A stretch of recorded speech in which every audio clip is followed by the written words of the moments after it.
नमस्कार. पहिल्यांदा आदरणीय आमचे नेते, महाराष्ट्राचे भाग्यविधाते, विकास पुरुष आदरणीय दादा यांचा दुर्दैवी असा अपघाती मृत्यू झाल्यामुळं आम्ही सर्वजण दुःखात आहोत. त्या दुःखाला सर्वांनी साथ दिलेली आहे. तमाम महाराष्ट्रातल्या आणि पुणे जिल्ह्यातल्या आणि बारामती तालुक्यातल्या माझ्या ग्रामपंचायत बांधवांना, माझ्या कार्यकर्त्यांना आम्ही राष्ट्रवादी पक्षातर्फे आणि पुणे जिल्हा परिषदचा माजी अध्यक्ष, त्यांचा छोटा कार्यकर्ता म्हणून आव्हान करतो की आपण सर्वांनी एकदम साध्या पद्धतीने यावेळेच्या यात्रा उत्सव साजरा कराव्यात. आणि उत्सव साजरा करत असताना फक्त नैवेद्य, नारळ, देवाला प्रार्थना की दादांच्या चिरात्म्यास शांती द्या, अशा पद्धतीचा कार्यक्रम करावा.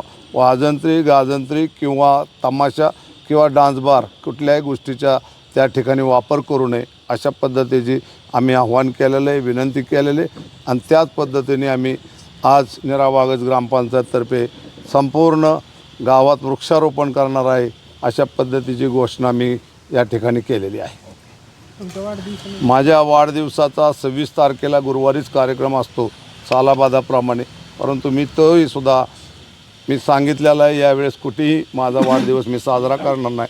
हे माझं नेता, माझं जे छात्र होतं, माझ्यावर जे आशीर्वाद होते, ज्यांनी मला घडवलं ते आज या दुनियात राहिले नाहीत. त्यामुळं वाढदिवसाच्या निमित्ताने कुठंतरी गालबोट लावू नये. त्यामुळं त्यांच्या चिरात्म्याला शांती म्हणून मी त्या दिवशी देवाची पूजा करणार आहे आणि त्यांना श्रद्धांजलीपर त्यांच्या आत्म्याला चिरशांती लागावं म्हणून सगळ्यांना आव्हान केलेलं आहे की माझा वाढदिवस साजरा करू नये, आणि मी पण करणार नाही.